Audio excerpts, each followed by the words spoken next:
আসসালামু আলাইকুম সুপ্রিয় এসএসসি 2025 সালের পরীক্ষার্থী বন্ধুরা, তোমরা জানো তোমাদের রেজাল্ট কিন্তু ইতিমধ্যে পাবলিশ করা হয়েছে এবং যারা ফেল করেছে তারা কিন্তু আগামী 14 তারিখে কিন্তু সাপ্লিমেন্টারি পরীক্ষা চালু করার দাবি নিয়ে আন্দোলনে নামবে। তাদের দাবি হচ্ছে তারা যারা ফেল করেছে তারা যেন আবারও পুনরায় পরীক্ষা দিতে পারে এবং পরীক্ষা দিয়ে তারা যেন নতুন করে আবার পাশ করতে পারে। তার জন্য শিক্ষা মন্ত্রণালয়ের কাছ থেকে তারা এই দাবিটা করছে, তারা এই সুযোগ সুবিধাটা যা চাচ্ছে তার জন্য কিন্তু তারা আন্দোলন করবে। সে আন্দোলন নিয়ে সর্বশেষ কিছু আপডেট আছে এবং শিক্ষা মন্ত্রণালয় এই আন্দোলন নিয়ে কি বলে আজকের এই ভিডিও জুড়ে ইন ডিটেইলস আলোচনা করব। সো বন্ধুরা, ভিডিওটি শুরু করার আগে তোমাদের কাছে একটাই রিকোয়েস্ট থাকবে, এখনো যারা বেসিক স্কুল 24 ইউটিউব চ্যানেলটি সাবস্ক্রাইব করেনি অবশ্যই চ্যানেলটি সাবস্ক্রাইব করে পাশে থাকা বেল বাটনটি বাজিয়ে রাখো, যাতে করে আমি কোনো হেল্পফুল ভিডিও আপলোড করার সাথেই সর্বপ্রথম তোমার কাছে চলে যায়। সো বন্ধুরা, তোমরা কিন্তু ইতিমধ্যে তোমাদের রেজাল্ট পেয়েছো, অনেকে রেজাল্ট ভালো করেছে, অনেকেই খারাপ করেছে। তবে গত বছরের তুলনায়, গত বছরগুলোর তুলনায় আবার ফেলের সংখ্যাও কম, তোমার জিপিএ 5 এর সংখ্যাও কিন্তু কম। কারণ আমরা জানি আমাদের এবারের পরীক্ষা কিন্তু এমসিকিউ ব্যাপক পরিমাণে খারাপ হয়েছে অনেক শিক্ষার্থীর। এমনও শিক্ষার্থী আছে যে সিকিউ প্লাস পেয়েছে, কিন্তু যেহেতু তোমাদের এমসিকিউ এবং সিকিউ দুইটা পার্টে কিন্তু তোমাদের আলাদা আলাদা পাস করতে হয়, তোমরা সেটা জানো। সিকিউ অনেকে এ প্লাস পেয়েছে, তবে এমসিকিউ 2-1 নাম্বারের জন্য ফেল করেছে। এই শিক্ষার্থীগুলো কিন্তু আবার আন্দোলনের ডাক দিয়েছে আগামী 14 তারিখ, অর্থাৎ আজকে হচ্ছে 13 তারিখ, আগামীকালকে কিন্তু তোমরা যে ফেল করা শিক্ষার্থী আছে তারা কিন্তু একটা আন্দোলন ডাক দিয়েছে বা একটা সমাবেশের ডাক দিয়েছে।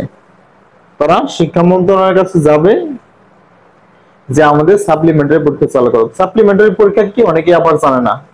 সাপ্লিমেন্টারি সিস্টেম এমন একটা পদ্ধতি, সেটা হচ্ছে তুমি যদি কোনো একটা সাবজেক্টে ফেল করো বা 2-3 সাবজেক্টে ফেল করো, তোমার পরীক্ষার পর রেজাল্টের পর আরেকটা পরীক্ষার আয়োজন করো, পুনরায় একটা পরীক্ষার আয়োজন করা হবে। সে আয়োজন করার পর শুধুমাত্র তুমি যে 2 সাবজেক্টে ফেল করছো বা 1 সাবজেক্টে ফেল করেছো সেই সাবজেক্টের উপর পরীক্ষা হবে, তারপর রেজাল্ট প্রকাশ হবে, তারপর তুমি আবার কলেজে এডমিশন নিতে পারবা।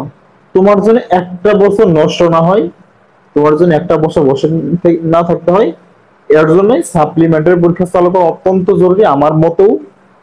কারণ আমিও চাই তোমাদের সাপ্লিমেন্টারি পরীক্ষা চালু হোক, যেহেতু এবার এসএসসি তে অনেক শিক্ষার্থী ফেল করেছে। এই শিক্ষার্থীগুলো কি হবে, তারা যেন সাপ্লিমেন্টারি পরীক্ষার মাধ্যমে নিজের লেখাপড়াটা কন্টিনিউ করতে পারে, তারা লেখাপড়া যেন বাদ না পড়ে। এই সাপ্লিমেন্টারি পরীক্ষার মাধ্যমে তারা যেন লেখাপড়াটা চালিয়ে যেতে পারে। যদি কোনো একজন রেগুলার শিক্ষার্থী, অনেক ভালো শিক্ষার্থীও যদি একটা বছর বসে থাকে বা প্র্যাকটিস না করে, সেও কিন্তু গাধা ছাত্র হয়ে যাবে, সে কিন্তু ফেল করা ছাত্র হয়ে যাবে।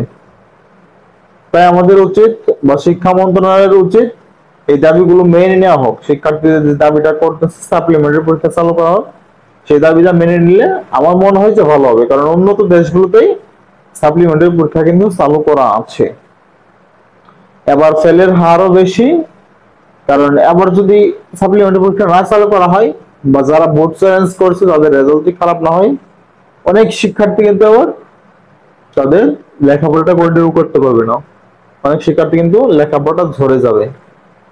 সো এই সকল কিছু বিবেচনা করে আমার মনে হয় শিক্ষা বোর্ডের বিবেচনা করা উচিত সাপ্লিমেন্টারি পরীক্ষা চালু নিয়ে। সো বন্ধুরা, শিক্ষা মন্ত্রণালয় কিন্তু এখনো এ নিয়ে কোনো কিছু বলে নাই। যেহেতু তোমরা 14 তারিখ আন্দোলনটা করবো বা অবরোধটা করবো, এরপরে শিক্ষা মন্ত্রণালয় মুখ খুলবে অবশ্যই যে তোমাদের আসলে কি সাপ্লিমেন্টারি পরীক্ষা চালু করা হবে কিনা, নাকি এমনিতেই যাবে। তোমাদের পূর্বেও কিন্তু অনেক দিন দাবি করলাম যে সাপ্লিমেন্টারি পরীক্ষা চালু করা হোক, এমসিকিউ এবং সিকিউ মিলে পাস দেওয়া হোক। এটা কিন্তু পূর্বে তোমাদের বাস্তবায়ন হয় নাই, আবার হবে কিনা সেটা আল্লাহ ভালো জানে। শিক্ষা মন্ত্রণালয় কি মেনে নেবে কিনা তোমাদের সাপ্লিমেন্টারি পরীক্ষাটা। যদি শিক্ষা বোর্ড থেকে অফিসিয়ালি কোনো নোটিশ আসে অবশ্যই আমরা তোমাদের জানিয়ে দেবো। এতক্ষণ পর্যন্ত আমাদের চ্যানেলটি সাবস্ক্রাইব করে আমাদের সাথে যুক্ত থাকো। সো বন্ধুরা, এই ছিল আজকে সকল আপডেট। পরবর্তী আপডেটটি পেতে অবশ্যই চ্যানেলটি সাবস্ক্রাইব করে রাখবা।